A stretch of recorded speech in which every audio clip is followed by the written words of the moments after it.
Good morning students. तो हमने vector product of two vectors का टॉपिक सॉल्व किया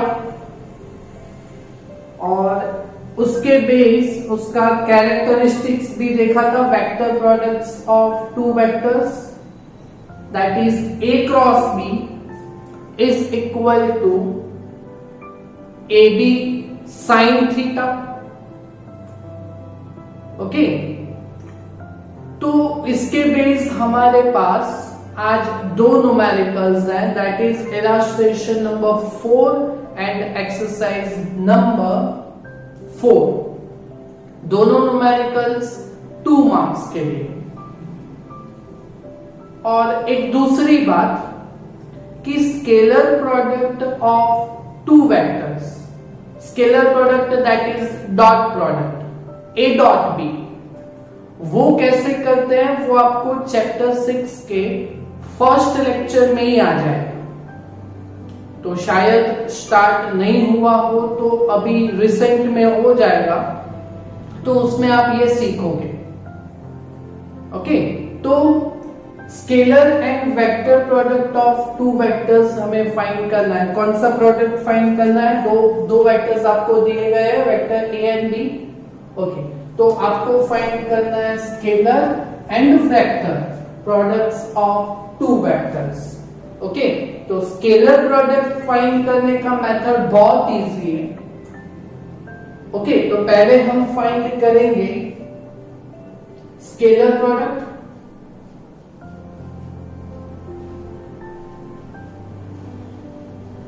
ऑफ टू वेक्टर्स।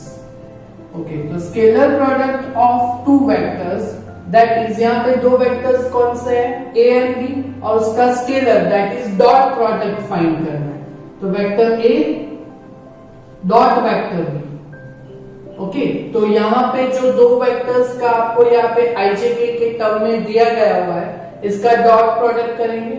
ओके, तो आपको वेक्टर ए का जो दिया गया हुआ है वो 3 I cap minus 4 J cap और plus 5 K cap dot dot B vector का दिया गया हुआ है minus 2 I cap plus J cap और माइनस 3 के कैप। ओके, इसका डॉट प्रोडक्ट आपको फाइंड करना है। तो डॉट प्रोडक्ट बहुत इजी है, डॉट प्रोडक्ट बहुत इजी है। तो वो कैसे होता है? तो डॉट प्रोडक्ट में आई के कंपोनेंट्स का ही सिर्फ मल्टीप्लीकेशन होता है। तो यहाँ पे आई का कंपोनेंट है 3 और यहाँ पे -2, जे का ही होता है और के कंपोनेंट्स का ही होता है ना। तो ये बहुत इजी है, चैप्टर 6 के फर्स्ट लेक्चर में ही आप समझो। ओके, तो देख लीजिए कैसे, वो समझना तो है ही आपको। और यहाँ पे सिर्फ इतना पॉइंट है, इतना, तो इसको यहाँ पे सॉल्व कर देते हैं ना। ओके, तो इसमें जो फर्स्ट आई के कंपोनेंट्स का मल्टीप्लिकेशन प्लस जे का प्लस के का।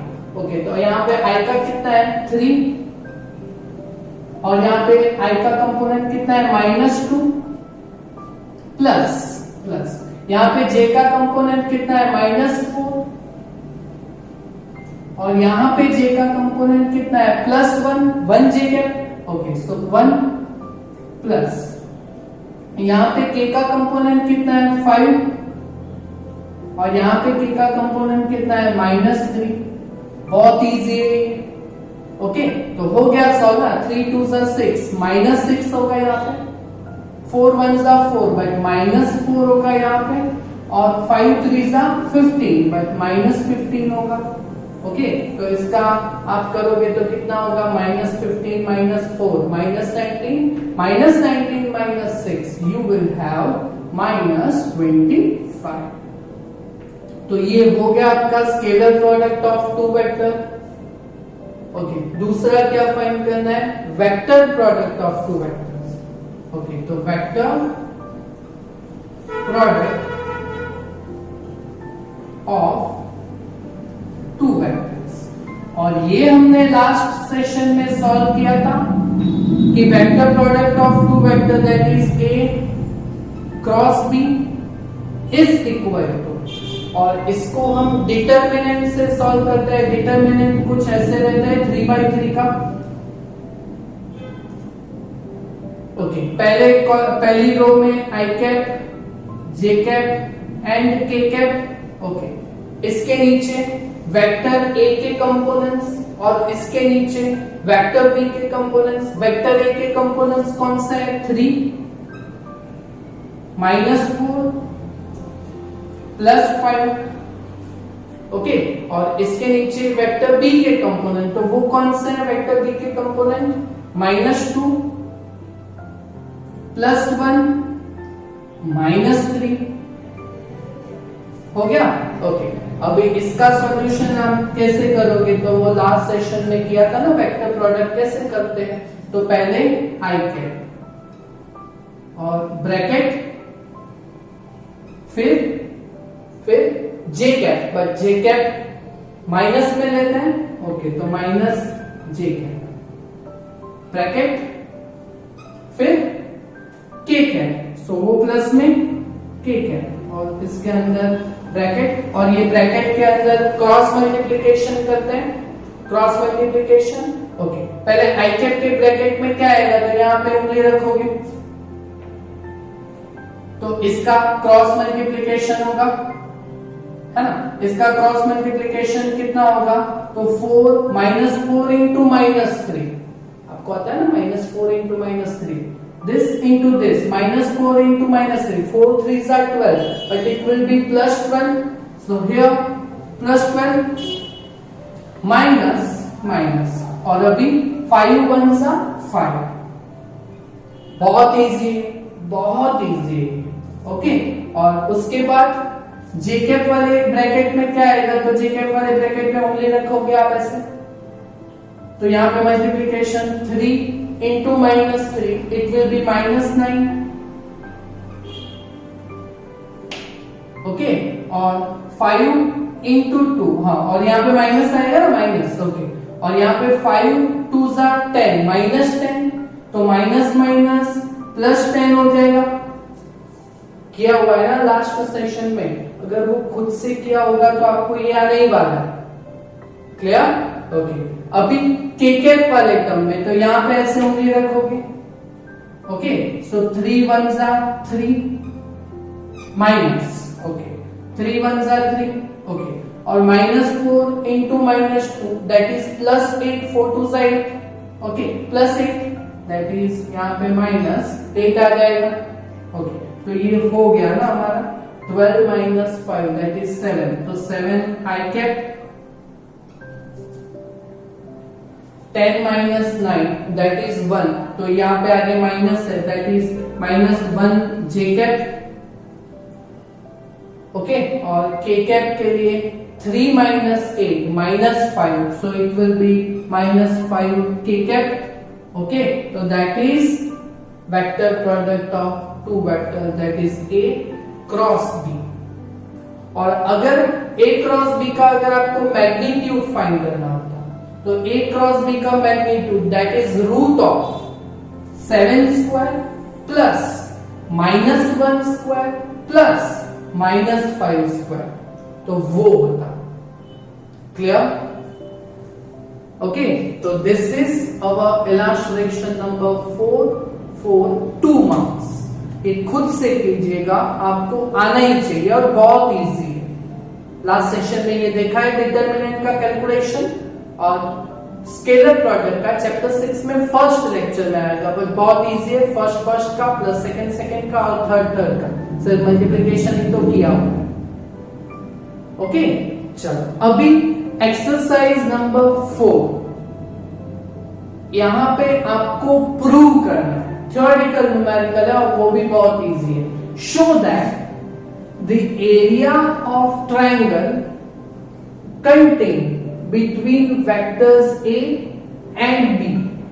अच्छा, तो आपको एक ट्रायंगल बनाना है, बट उसमें आपको 2 वेक्टर्स लेने हैं A and B, is 1/2 of the magnitude of A cross B। तो A क्रॉस B का जो मैग्नीट्यूड होता है उससे हाफ होना चाहिए एरिया ऑफ ट्रायंगल। ओके, तो ये कैसे करोगे, तो वही 3 स्टेप में हो जाएगा, बट आपको सिर्फ डायग्राम समझ में आना चाहिए। ओके, तो हमें क्या लेना है, तो 2 वेक्टर्स लेने हैं A एंड B और उससे ट्राइंगल बनाना है। ओके, तो पहले लेते हैं वेक्टर A, ले लिया वेक्टर A। ओके, और दूसरा वेक्टर लेना है B which is inclined at an angle of theta,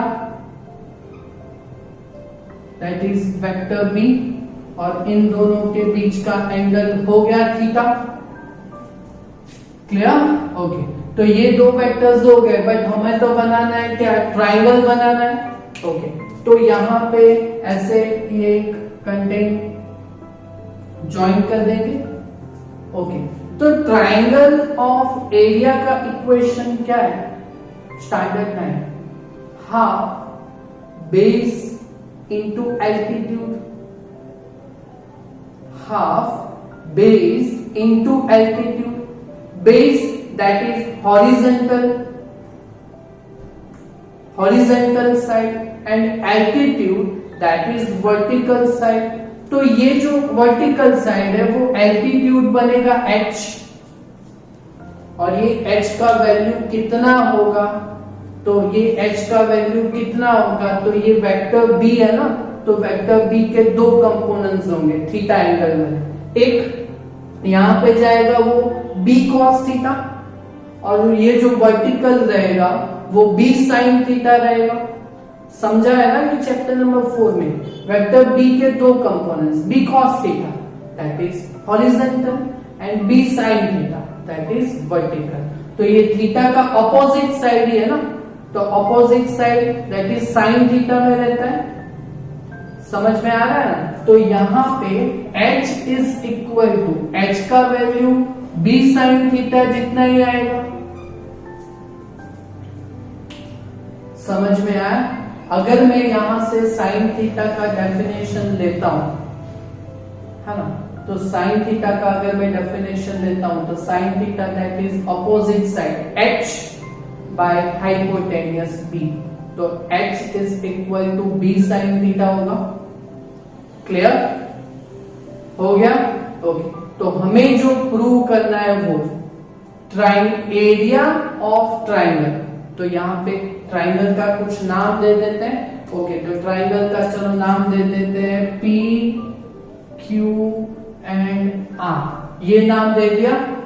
okay, तो एरिया ऑफ ट्राइंगल, तो सॉल्व करते हैं, show that area of triangle. Okay, thus area of triangle PQR is given by, area of triangle का definition half base into altitude, base that is PQ here and altitude that is QR।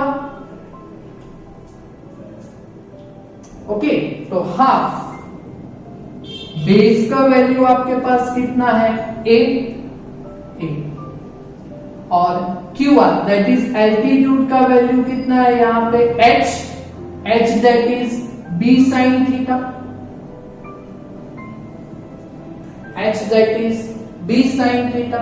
देखो हो गया, तो 1/2, और ये जो यहाँ पे AB sin थीटा है, यहाँ पे जो AB sin थीटा है that is A cross B is equal to AB sin theta, और मैग्नीट्यूड दैट इज पॉजिटिव में ले लेंगे, है ना, तो ये AB sin theta that is A cross B ना, A क्रॉस B। ओके, है ना, तो that is our area of triangle PQR, area of our triangle PQR। देखो ये प्रूव हो गया है कि नहीं, 2 स्टेप्स में, 2 स्टेप्स में प्रूव हो गया है कि नहीं। देखो, show that area of triangle contains between vector A and B, तो area of triangle A and B से contain triangle that is PQR is equal to, that is 1/2 of the magnitude of A cross B, magnitude of A cross B, that is A cross B का magnitude, that is modulus. हो गया दो steps में किया, but diagram अगर आपको समझ में आया होगा तभी तो होगा ना, कर पाओगे ये भी खुद से, क्लियर हो जाएगा। ओके, तो ये जो मैं दो न्यूमेरिकल्स आप खुद से कीजिएगा, है ना। Thank you very much.